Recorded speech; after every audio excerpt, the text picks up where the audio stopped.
एक आम धारणा है कि डॉक्टर अंबेडकर सिर्फ एक समुदाय के नेता थे, पर क्या ये तस्वीर पूरी है या फिर इस धारणा के पीछे एक बहुत बड़ी और प्रेरक कहानी छिपी हुई है? चलिए आज इसी सवाल की तह तक चलते हैं।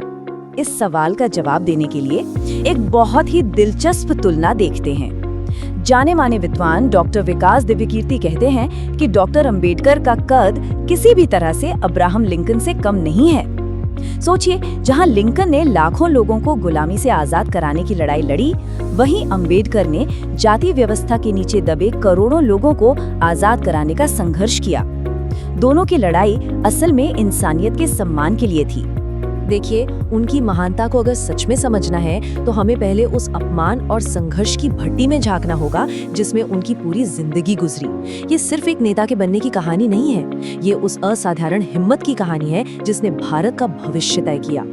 और ये अपमान कोई एक दो बार की घटना नहीं थी, बल्कि ये एक ऐसा कड़वा सिलसिला था जो जिंदगी भर उनके साथ चला। बचपन के स्कूल से लेकर दुनिया की सबसे अच्छी यूनिवर्सिटीज से पढ़कर आने के बाद भी एक सिविल सर्वेंट और प्रोफेसर के तौर पर भी समाज का ये भेदभाव एक साए की तरह उनके पीछे लगा रहा। जरा उस छोटे बच्चे की कल्पना कीजिए, स्कूल में उसे अपनी चटाई खुद लानी पड़ती थी और क्लास में सबसे पीछे बैठना होता था। पता है कहाँ? ठीक उस जगह जहाँ दूसरे बच्चे अपने जूते चप्पल उतारते थे। ये सिर्फ दूरी बनाना नहीं था, ये हर रोज हर पल किया जाने वाला एक गहरा अपमान था। उनकी अपनी आत्मकथा के सिर्फ ये 3 शब्द उस क्रूर सच्चाई को बयां कर देते हैं।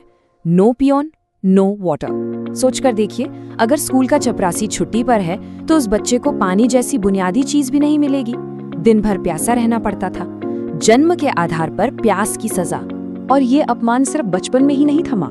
अमेरिका और लंदन से बड़ी बड़ी डिग्रियां लेकर जब वो भारत लौटे तो बड़ौदा की एक सराय से उन्हें एक हथियारबंद भीड़ ने बाहर निकाल फेंका। और उनका जुर्म सिर्फ इतना कि वो अछूत थे। दुनिया की सबसे अच्छी शिक्षा भी समाज के इस जहरीले भेदभाव को मिटा नहीं पाई। लेकिन इस भयानक सामाजिक दमन का उन्होंने जवाब कैसे दिया?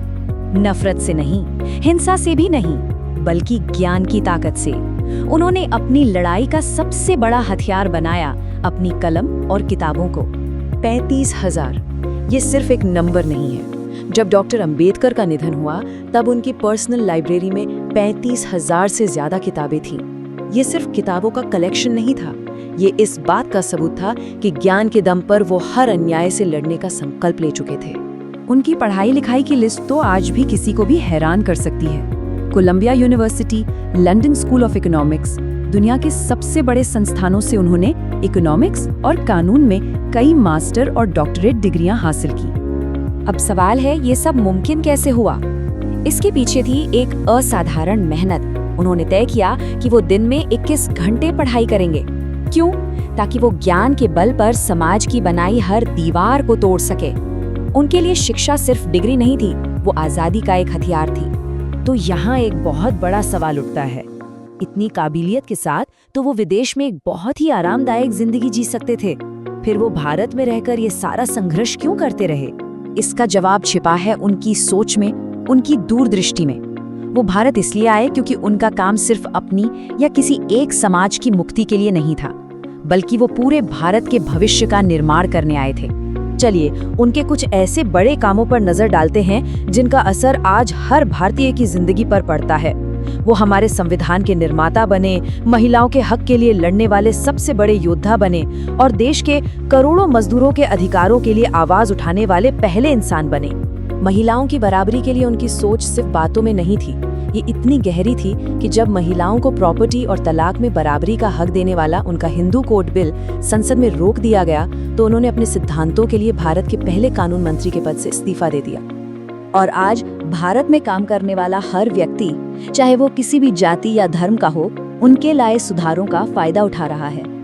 काम के 8 घंटे, minimum wage, provident fund, over time का पैसा, ये वो अधिकार हैं जो उन्होंने हमें दिलाए। ये सुधार आज भी देश के हर वर्कर की सुरक्षा की नींव हैं। उनके जीवन के इस त्याग और सेवा को समझने के लिए डॉक्टर दिव्यकीर्ति एक बहुत ही गहरा कॉन्सेप्ट इस्तेमाल करते हैं, बोधिसत्व।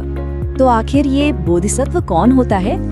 बौद्ध दर्शन के हिसाब से ये एक ऐसा महान इंसान है जो खुद के लिए मोक्ष या निर्वाण पा सकता है, लेकिन वो दुनिया में रुकता है। क्यों? क्योंकि वो करुणा के कारण सभी दुखी प्राणियों को बचाने तक अपनी मुक्ति को टाल देता है।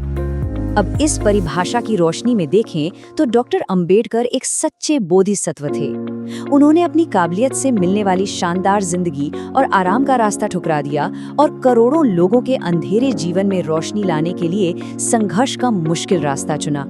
यही तो है बोधिसत्व की असली भावना। तो चलिए अपने शुरुआती सवाल पर लौटते हैं। क्या डॉक्टर अंबेडकर केवल एक समुदाय के नेता थे? उनके काम, उनके योगदान और उनके त्याग को देखकर ये साफ हो जाता है कि वो पूरे राष्ट्र के निर्माता थे। उनकी विरासत हमें उनकी सबसे मशहूर बात में मिलती है, शिक्षा वो शेरनी का दूध है, जो इसे पिएगा वो दहाड़ेगा। ये हमें याद दिलाता है कि असली ताकत और सच्ची आजादी ज्ञान के रास्ते से